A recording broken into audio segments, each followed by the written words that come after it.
Sinclair, as a leading institution, as a community college, we looked at unmanned aerial systems as an incredible opportunity as an emerging growth market. We have great DNA in this region when you look at advanced materials, when you look at sensors and data analytics, and plus our deep, deep aviation history. You know, Dayton's a great place to be involved in aviation, obviously. We have the heritage of aviation going all the way back to the Wright brothers and the history of innovation and entrepreneurship here in the region even before that. And so having that legacy right here downtown and with Wright-Patterson Air Force Base nearby, it's a great environment for students to come in, have ideas, engage with industry, and then try to advance that to the next generation of aviation with unmanned aerial systems. One of the key differentiators for Sinclair Community College and UAS is the fact that while we don't invent anything, what we do is that we're pretty good at systems integration. We're really emerging as an applied research, systems integration, and applied solutions provider. From day one, when we began the strategic plan for UAS, we put forth a strategy that said we would go partnerships all the way, that we would never go it alone. And we were very, very deliberate and conscious about that. We are all about partnerships. And so, as you'll see, we have partners across the nation and even globally. They have partnered with many people in the industry and attended events in the industry and really understand what's happening in this fast-paced environment. And so they're able to take that vision and apply it to their curriculum and training with their students. Sinclair certifies the Altavian Flight Training Program and provides materials and instructions to our flights. Altavian, in turn, supports Sinclair on cutting-edge activities in the unmanned industry. They've designed a curriculum around our products and turned it into a short, comprehensive course with hands-on flight training and facilities across the country. We feel that the outstanding facilities and activities led by Sinclair are bringing on constant innovation and excellence. Singlet is proud to be part of Sinclair's National UAS Training and Certification Center. So what we do at Sinclair is that we train students, but we also serve clients who are exploring ways that they can take UAS systems, integrate them into their problems and opportunities, and solve problems and opportunities, whether it's mapping or infrastructure inspections or first responders, all sorts of applications where the world of dull, dirty, and dangerous can be mitigated to a degree by using UAS.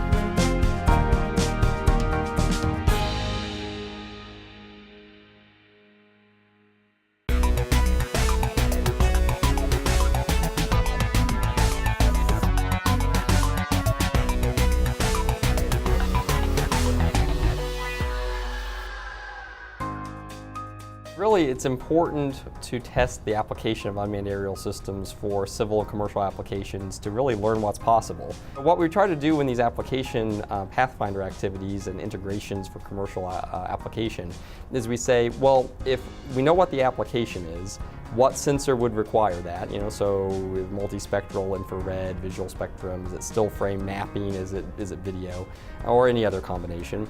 And then we say, what kind of aircraft do you need to be able to carry that sensor and accomplish the requirements of that application? And that informs what you really go out and test. And so we'll fly the same bridge with various sensors, with various aircraft types, various mission planning software, and we learn something from it. And so you say, well, there's a new panoramic camera that's out that looks interesting, it's $400. Let's put it on top of the quadcopter, fly it under the bridge, and see what we can see. And the answer to that may be, well, we can see more than we thought, or the resolution is not quite as good as we were hoping for, and it's not really useful. You really have multiple stakeholders involved, right? So there's the aircraft manufacturers, the sensor manufacturers. They want information about whether their products are meeting the needs of what industry has. You of course have the industry operators, so whatever the site is that you're inspecting, they have a use, of course. You have students, right? So the students get to be part of this. They get to go out and participate in the research, but it's also developing jobs. As industry sees the benefit of using UAS and they say, well, I can save money by hiring someone to come out and do this, you're now creating a job that didn't exist before, and it's created because it's creating efficiencies in the marketplace and it's adding value. And if you want to go out there into the workforce and get a job flying UAS, you better have some time beyond on the UAS flying the aircraft. So Sinclair is a great place. They have great pilots, they have great instructors, they have simulators. You can learn how to fly on their simulators. You can get some hands-on experience. You can go out to Wilmington Airport, you can go out to Springfield Airport, get your hands on the flight controls and learn how to fly them.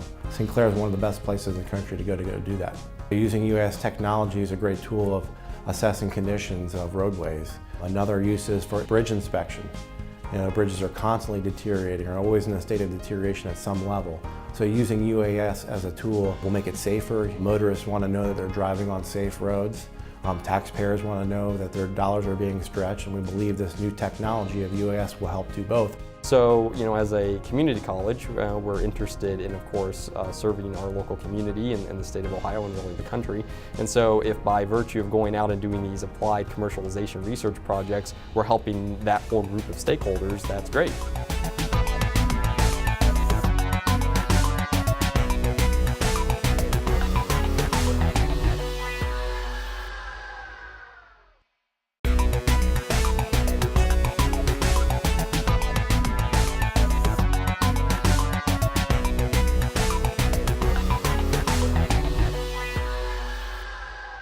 LVC stands for Live, Virtual, and Constructive. And what each of those mean is live are real people doing real things in the real world. So you might be outside flying a real unmanned aircraft system with telemetry or its location and time and space coming down to your ground controller.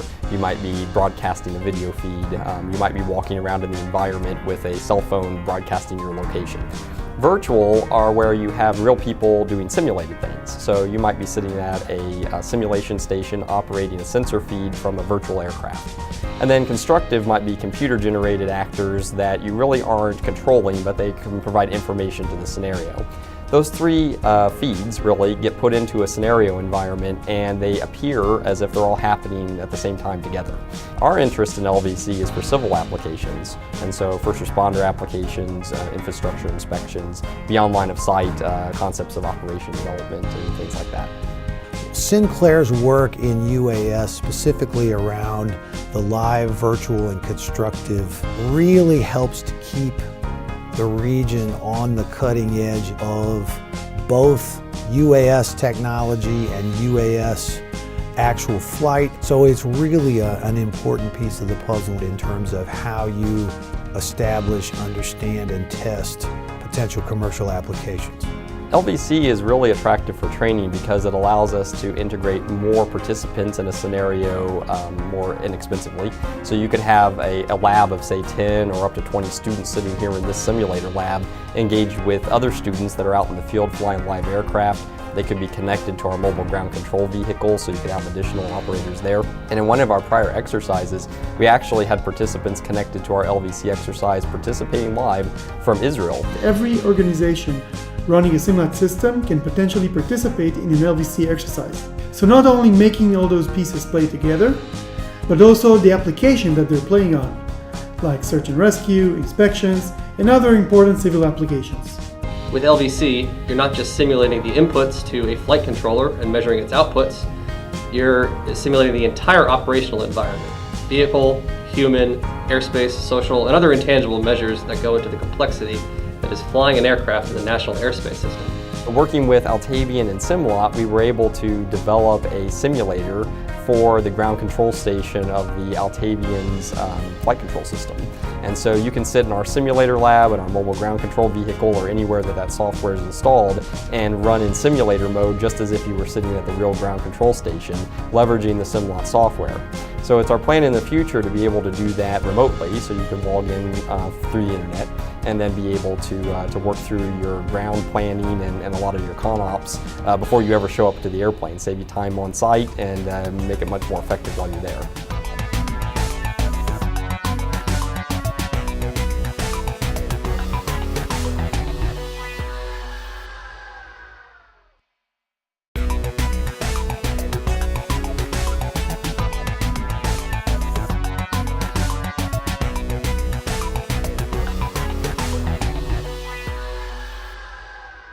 Well, people really, for the last several years, have been looking at the application of unmanned aerial systems for a lot of civil and commercial opportunities. But what a lot of people haven't looked at is the application and benefit of UAS at an airport. And so why do we care about that? Well, you have a lot of utility there. There's a lot of pavement that you need to inspect. So you've got runways and taxiways and aprons and ramps. We have about 1,800 acres out here in the Springfield-Beckley Municipal Airport. About 2/3 of that is inside the fence. Each day we're required to do an airfield inspection. So that is everything from pavement inspection to markers and lights and navigational aids. As well as fence line inspection. You also have tenants on the airport, right? So people that have hangars or facilities there, they need to be able to look at their roofs and the sides of their buildings and their HVAC systems and all those types of things. On a more boots on the ground kind of way, to be able to do an aerial inspection of, say, our fuel tanks and fuel facilities, to look at our hydrant facilities, to do a runway inspection. We think that UAS technology is beneficial both to existing tenants as well as fantastic opportunity for prospective tenants. But also we have a facility owned by SpectraJet. It's a Learjet maintenance facility contemplating an expansion here. It's going to be a 24,000 square foot expansion of the hangar facility itself, but also the apron. And so recently they were utilizing a UAS to do some pre-survey and inspection of that area. So a local example of how it's being utilized here by one of our tenants. Sinclair and its UAS Center and UAS offerings is a value add for the Wilmington Air Park in multiple levels, as an owner of real estate, as a landlord, and as an economic development agency, which is first and foremost what the Port Authority is. Sinclair was involved with us at the very onset of the UAS activity emerging around the country. So as we're looking at the integration and really the commercial application of UAS at airports specifically, what we're really trying to consider is how can they benefit the airport from time and effort, how can they reduce costs, how can they add capabilities. Airports exist because they benefit the community, they add to the economy of the local region, and so if you add UAS to it and that's another enabling force, then that's just one more reason to have your airport.